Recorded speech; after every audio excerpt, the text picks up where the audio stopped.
congratulate Daniel Andrews, their Chief Health Officer, and all of Victorians, because this is just such fantastic news. So it means on the 1st of December, Victorians can also come to Queensland, and of course Queenslanders can go to Victoria as well. Tonight, more people reunited with family after the Queensland border reopened to all of New South Wales and Victoria earlier this week, but there's growing outrage over how two breakfast TV shows handled the first flight landing at Brisbane Airport. We'll show the dramatic videos. Also tonight, the UK government approves the Pfizer-BioNTech coronavirus vaccine for public use starting from early next week. The three former US presidents announced they'll take the injection on camera to reduce public fear. Details coming up shortly. And as we go to air tonight, major breaking news out of Queensland as a large bushfire continues to burn on Fraser Island. Our reporter will join us live with the latest developments in just a few minutes. Good evening. Even more people have been reunited with friends and family today after the Queensland border reopened to all of New South Wales and Victoria earlier this week. But there's been criticism from some over how the media covered the first flight landing at Brisbane Airport. Reporter Lincoln Holmes has more. Just days ago, the Queensland border reopened to Victoria. And what a memorable day for many families it was. Some families not seeing each other since the start of the year, finally reunited. How good was that hug? So good. Oh, I think your face says it all. Isn't that amazing? But for families who haven't seen each other for most of the year, they say that they're just happy to be reunited just before Christmas. How amazing is it to see Daddy? Really special. Very. Nothing like a family moment, a special family moment shared with 14 camera crews and a random weather guy. It comes as Victoria recorded its 37th day of zero coronavirus cases. The shops are reopening again for the first time. They're so excited to see all these people. Hello, welcome. Who are you here to see today? We're just going home. Well, welcome home. It's great to have you back. How long have you been away for? Oh, just a couple of days, 2 days. Yeah, thanks. Still welcome home. It's always great to come back to Queensland. Doesn't matter how long you've been away for. You miss home, don't you? This is the best ever. It now seems that Australia is reunited as one. Lincoln Holmes, 6 News. And as we touched on a little earlier, there was chaos at Brisbane Airport as reporters from two rival networks clashed on live TV. Sam Mack from Sunrise and Ashland Crew-Kellis from The Today Show both attempted to interview passengers as they entered the terminal, with Mack interrupting a number of Crew-Kellis' interviews. Social media appears to be divided over this, with some saying it was disgraceful and appalling, while others said it was fun and entertaining. In addition to Channel 9 and Channel 7, the ABC, Channel 10 and Sky News were all there. However, they seemed to stay out of the way for the most part. You can see the full side-by-side comparison video on our YouTube channel. Just search 6 News Australia. The UK government has approved the Pfizer-BioNTech coronavirus vaccine for use starting from early next week. But why does Australia have to wait? Senior reporter Darby Travers explains. The UK government has announced that a COVID-19 vaccine will be available from next week, but why does Australia have to wait? The ABC reports that a number of experts have warned a vaccine that's been cleared for emergency use is still experimental and that final testing should be completed. So far, Pfizer has reported no serious side effects from the vaccine, although they have added that recipients may experience temporary pain and flu-like reactions after the injections. Dr. Anthony Fauci did criticise regulators for the swift approval of the vaccine, saying they did not scrutinise the data carefully enough, and later apologised for the comments on a BBC interview. The federal government has also said that a vaccine should be available from March 2021, with 10 million doses set to be imported, enough for 5 million Australians. And in an attempt to reduce public concern, 3 former US presidents, including Barack Obama, George Bush and Bill Clinton, have agreed to have their doses filmed on camera. Darby Travis reporting there, and US President Donald Trump will meet with the makers of one coronavirus vaccine as the pandemic continues to worsen across America. A number of states have recorded new daily infection records, with hospitalizations surpassing 100,000 for the first time. US correspondent Jackson Gosnell has more. Leo, we are monitoring many developments as it relates to a coronavirus vaccine from right here in the United States. Other countries have went ahead and given emergency authorization for immunizations to begin with a COVID vaccine. However, the United States is a little slow to that process. Dr. Anthony Fauci of the White House Coronavirus Task Force says in some cases other countries rushed to make the vaccine available. The United States has decided that among the first to get the vaccine will be healthcare workers, since they're in such a close proximity with COVID patients. We're also told that there are concerns from the general population who may not want to get the vaccine due to its side effects and the fact that it was pushed through in a very short period of time, a historic short period of time. So there are also concerns related to that.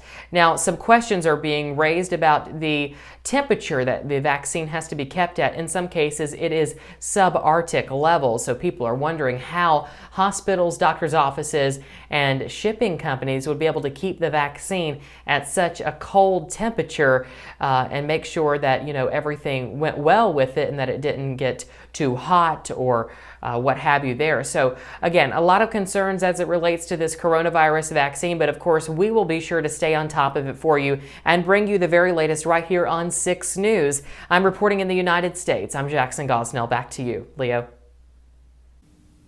And the US president has released a 46-minute video on the election, continuing to make false claims despite no solid evidence of voter fraud. Trump recorded what he called the most important speech he'd ever made in the diplomatic room of the White House, delivering it behind a lectern bearing the presidential seal.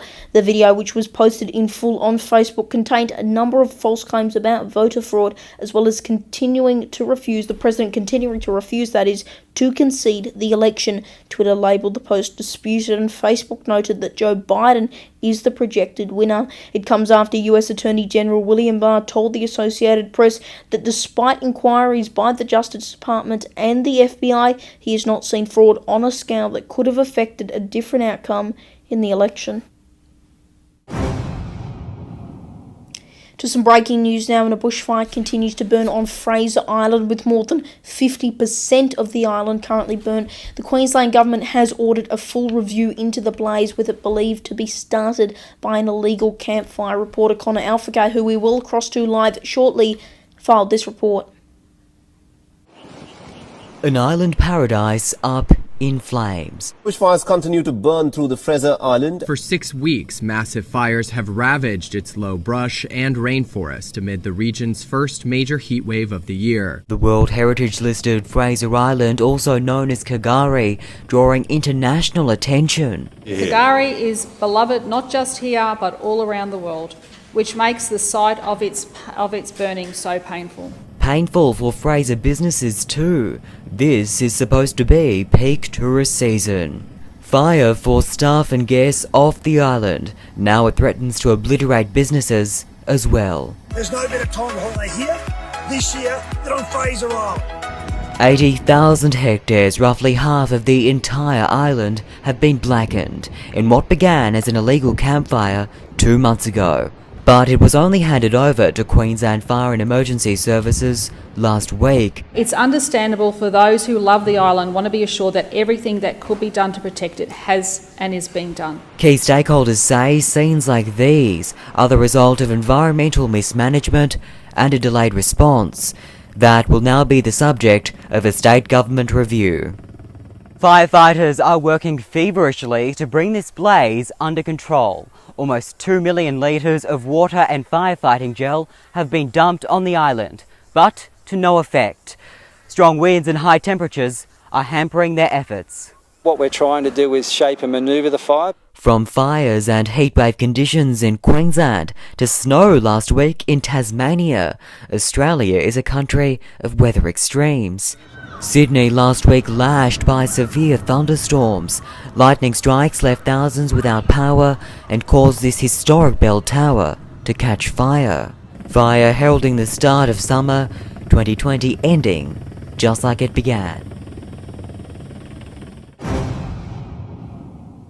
And Connor, our 4K, joins us live now. Connor, what are the latest developments as we cross to you?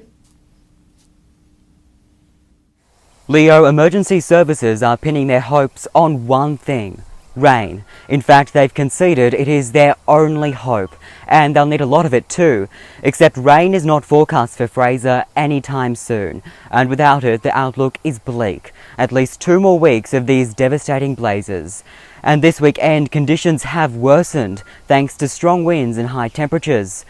Now, the Courier Mail has revealed that a scientific committee warned the state government 11 times that Fraser Island was a ticking time bomb. They called for better vegetation management and more funding, but were ignored. The revelations come amid mounting concerns about the ecological impact of these fires. Fraser Island is a fragile and unique ecosystem home to sand dunes, swamp and rainforests, and of course native fauna. Experts are calling these fires an ecological catastrophe. UNESCO, a global body governing protective sites, will be briefed once the threat eases because, Leo, Fraser is a World Heritage listed site. Alright, Connor, our 4K live for us tonight, thank you. And for the latest details on the bushfires, head to our social media pages where we'll have the latest breaking news and accurate information from emergency services. Search 6 News AU to find us. New Zealand has declared a climate change emergency in what the country's PM Jacinda Ardern described as one of the greatest challenges of our time. The motion tabled in Parliament acknowledged the, quote, alarming trend in species decline and global biodiversity, including the decline in the country's indigenous biodiversity. The declaration was also supported by the Green Party and Maori Party, but opposed by the National and ACT parties. As a nation, it is not in our nature to turn our back on a problem. And it's certainly not in our DNA to ignore a sense of responsibility and obligation. And in climate change, we will only make progress if we absolutely accept that collective action is required.